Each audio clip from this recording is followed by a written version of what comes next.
Bom dia, mais uma manhã com Deus, priorizando a palavra de Deus. E nesta manhã do dia 6/10, nós vamos meditar em Jonas, do capítulo 1 ao capítulo 4.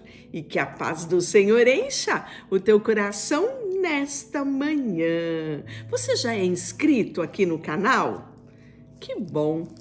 Se você não é inscrito, se inscreva, compartilhe este vídeo com outras pessoas lá no grupo da sua família, da empresa, incentive outros a priorizar a palavra de Deus, nos ajude a divulgar esta palavra que gera vida nos corações.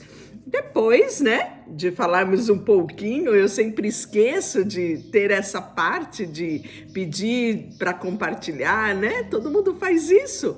E muitas vezes eu esqueço de pedir isso, porque há sempre uma oposição ao compartilhamento da palavra de Deus. Então você que dá ouvidos à palavra de Deus, leve a outros também, se você frequenta uma igreja, incentive as pessoas da sua igreja a lerem a palavra de Deus, compartilhando esse vídeo, convidando elas para se inscrever no canal. Assim vamos fazer uma grande corrente de pessoas que priorizam a palavra de Deus. Isso é saúde física e saúde emocional. Tudo isso a palavra de Deus nos proporciona. E como hoje vamos falar do livro de Jonas, temos mapa. Vou disponibilizar lá no meu perfil do Instagram e do Facebook, isso mesmo, Rubenita Leão.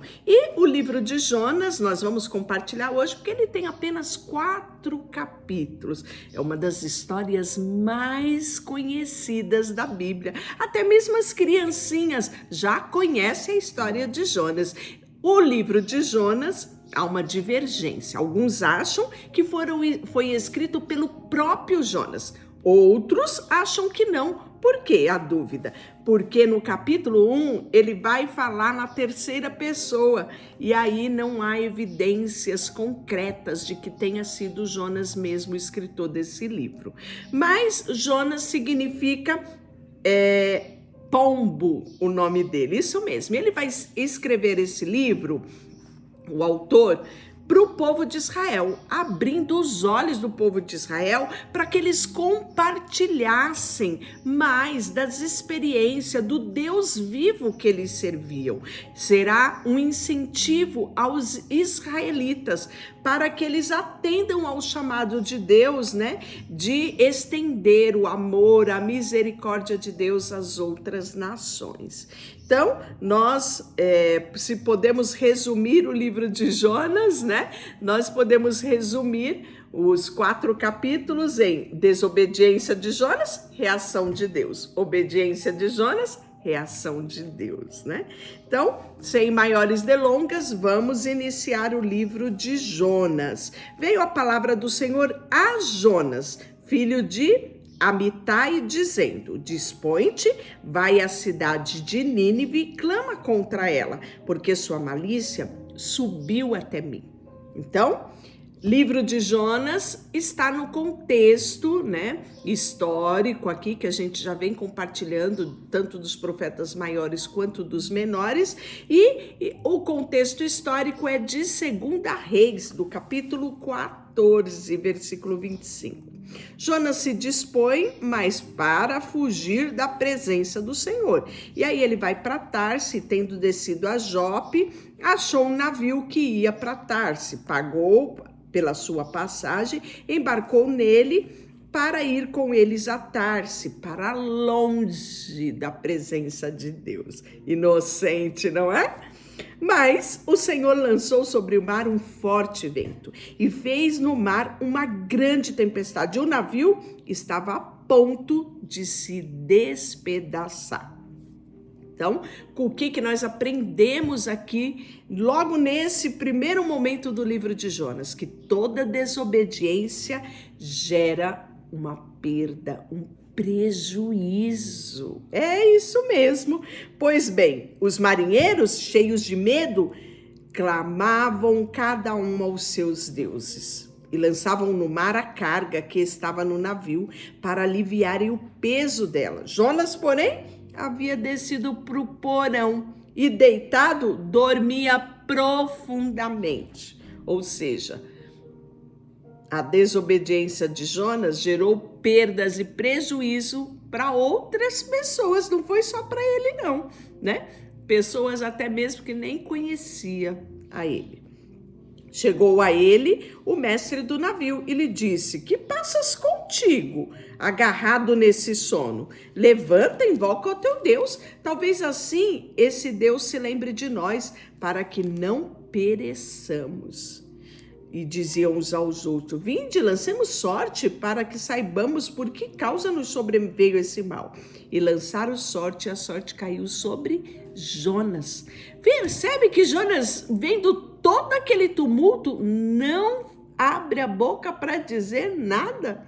Precisa os outros lançarem sorte, e a sorte cair sobre ele, para ele abrir a boca. Então lhe disseram: declara-nos agora, por causa de que nos sobreveio este mal? Que ocupação é a tua? Da onde vens? Qual é a tua terra? De que povo és tu?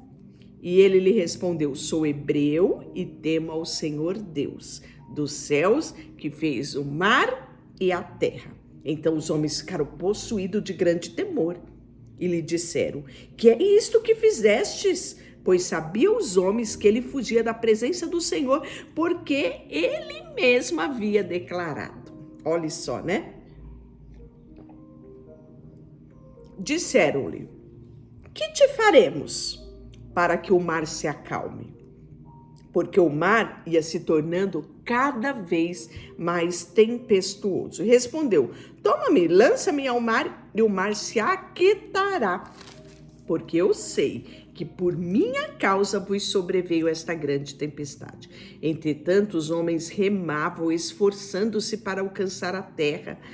E porque eles ficaram, né, preocupados: o que a gente vai lançar esse homem? Ele vai morrer se nós lançarmos ele no mar.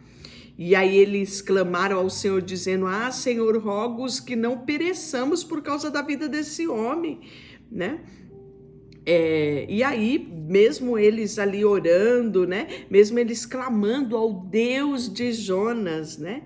Eles não tiveram outra opção. Pegaram Jonas e lançaram-o ao mar. E o versículo diz que o mar se aquietou imediatamente, cessou a fúria do mar. Temeram os homens em extremo ao Senhor, ofereceram sacrifício ao Senhor e até fizeram votos. Então, olha só, né? Mesmo em meio toda essa desgraça, toda essa desobediência de Jonas, essas perdas, nós temos homens que conheceram quem era o Deus dos exércitos, né?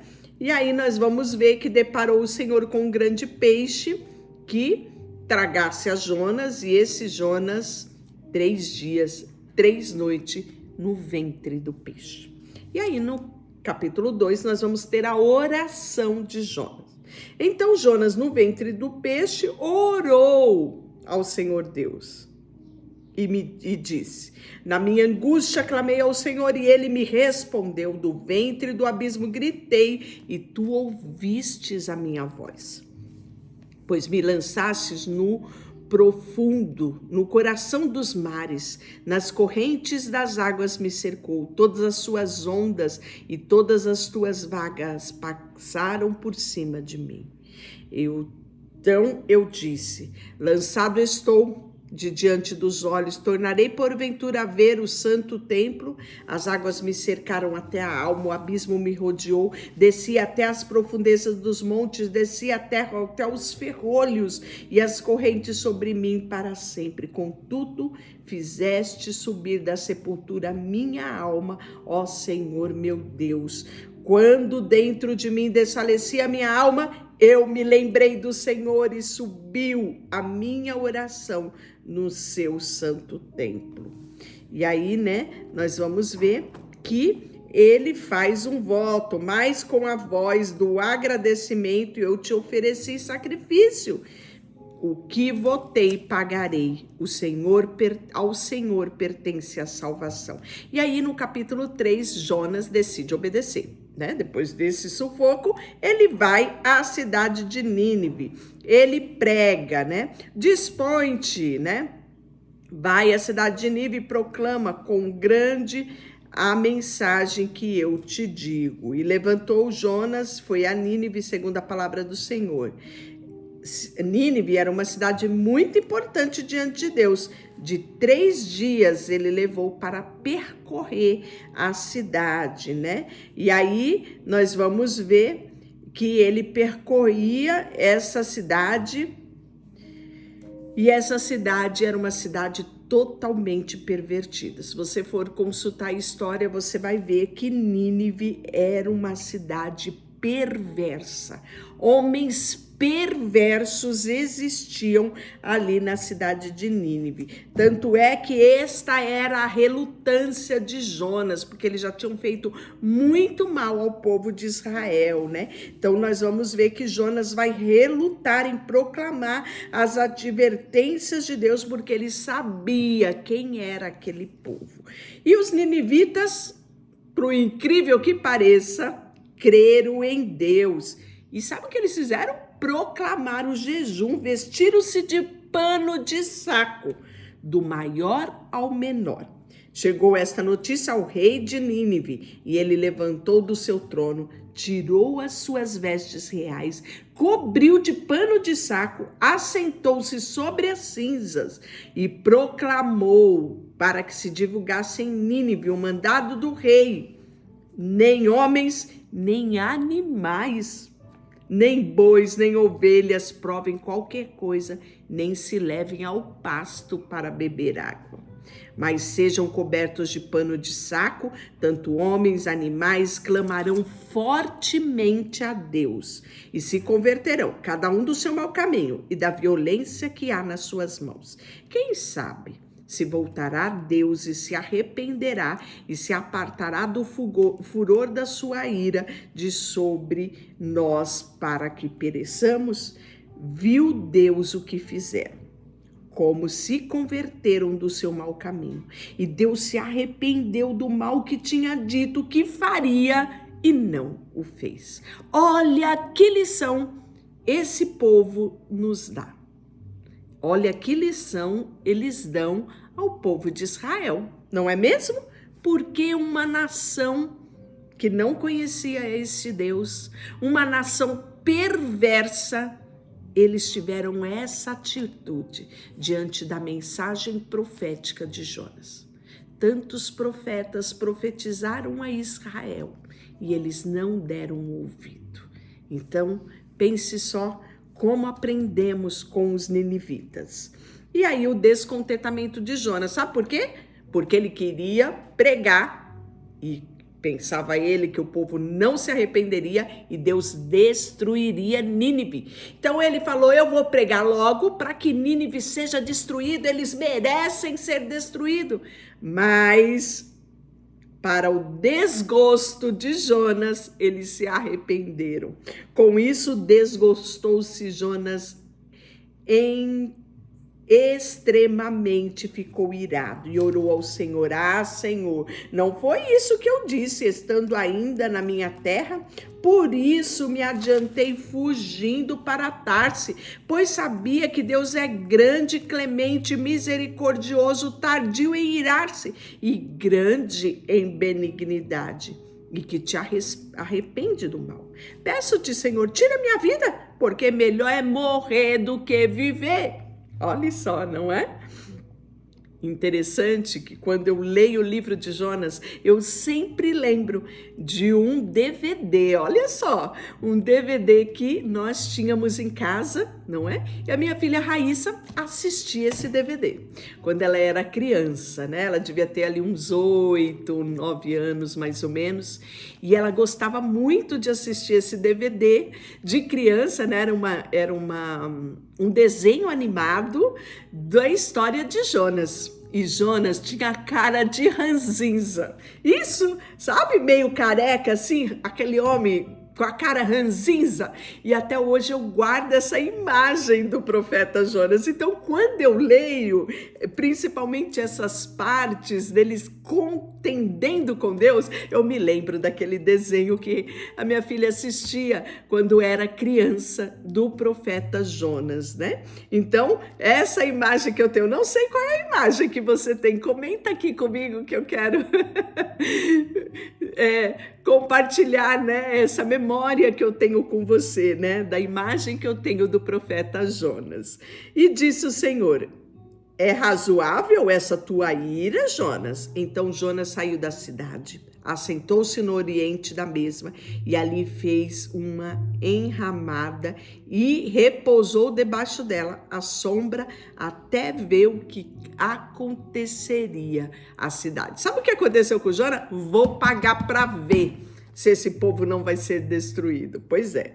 Então fez o Senhor nascer uma planta que subiu por cima de Jonas. Olha que Deus misericordioso com Jonas, não é?